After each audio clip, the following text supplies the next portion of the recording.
Fourth views, चौथा विचार, बाकी फिर करेंगे। फोर्थ व्यूज के खबरों की खबर एपिसोड के इस भाग को थोड़ा रोचक बनाने की हमने कोशिश की है। बिहार के 11 जिलों में वज्रपात और बारिश होने का अलर्ट जारी किया गया है। अंतर्राष्ट्रीय स्तर पर एक बड़ी खबर यह है कि महात्मा गांधी की परपोती को धोखाधड़ी के मामले में 7 साल की सजा सुनाई गई है।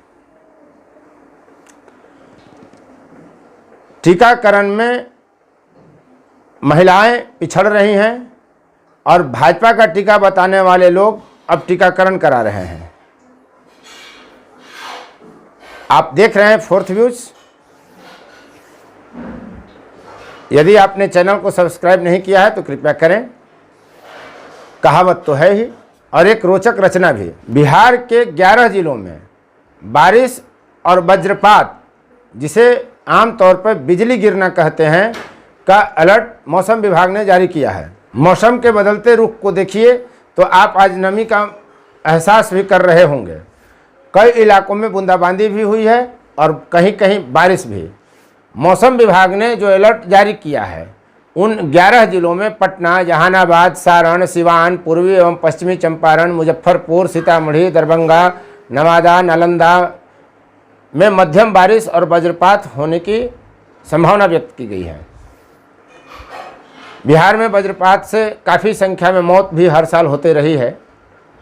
अब मौसम ने मिजाज बदला है तो गर्मी से राहत मिली है, लेकिन आशंकाएं बरकरार हैं। भारत के लिए सबसे बड़े नाम महात्मा गांधी, राष्ट्रपिता की परपोती आशीष लता राम गोविंद को 7 वर्ष की सजा धोखाधड़ी के मामले में न्यायालय ने सुनाया है। चौंकिए नहीं, वह न्यायालय दक्षिण अफ्रीका में स्थित है। दक्षिण अफ्रीका के एक कोर्ट ने 6 करोड़ रुपए की धोखाधड़ी के मामले में लता को सजा सुनाई है। महात्मा गांधी के दूसरे बेटे मणिलाल दक्षिण अफ्रीका में निवासी बन गए थे। उनकी छोटी बेटी ईला वहाँ रंग भेद के खिलाफ काफ़ी आंदोलन करती थी, संघर्ष करती थी। 9 वर्ष तक उनको दक्षिण अफ्रीका सरकार ने जेल में रखा था। जब वहाँ रंग भेद की स्थिति समाप्त हुई तो वे 9 साल तक ईला वहाँ दक्षिण अफ्रीका में सांसद रही हैं।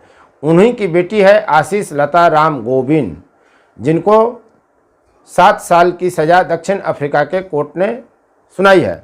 आशीष लता पार्टिसिपेटिव डेवलपमेंट इनिशिएटिव नाम की एनजीओ की फाउंडर और एग्जीक्यूटिव डायरेक्टर थी।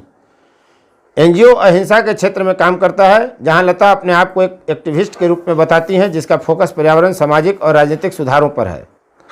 अक्टूबर 2015 में लता पर दक्षिण अफ्रीका के 2 बिजनेसमैन से $8.3 लाख करीब 6 करोड़ रुपए की धोखाधड़ी का आरोप लगा। इस मामले में उनके ऊपर चोरी, जालसाजी और धोखाधड़ी की धाराएं लगाई गईं।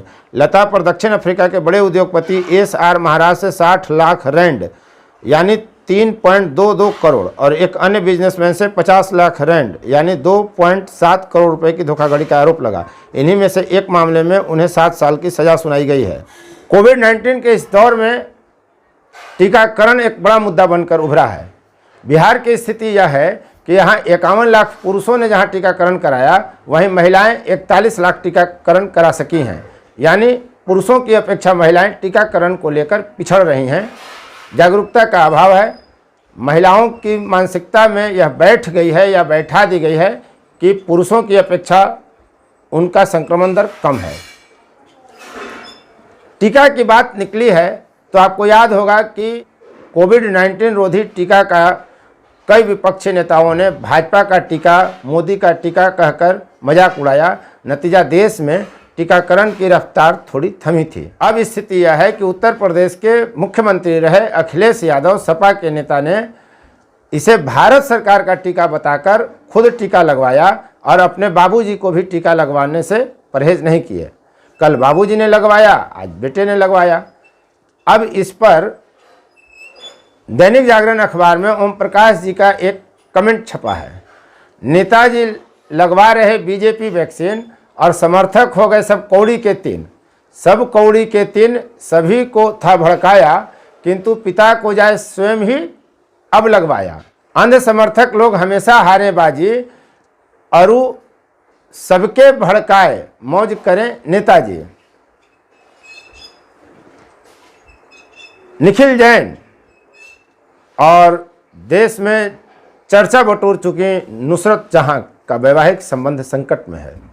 तृणमूल कांग्रेस की सांसद तेज तर्रार और अभिनेत्री नुसरत जहां से निखिल जैन की शादी विदेश में हुई थी। अब दोनों का वैवाहिक संबंध खतरे में है। निखिल जैन ने तलाक की अर्जी लगा दी है। बड़े नाम कमा रहे थे लोग, अब स्थिति यह है। और आज की कहावत है, एक नूर आदमी हजार नूर कपड़ा। यानी आदमी की अपनी जो शोभा होती है वह तो होती ही है, पर कपड़ा पहनने से वह शोभा 100 गुनी हो जाती है। इस कहावत का अर्थ यही है। आप देख रहे थे फोर्थ व्यूज। धन्यवाद। फोर्थ व्यूज, चौथा विचार, बाकी फिर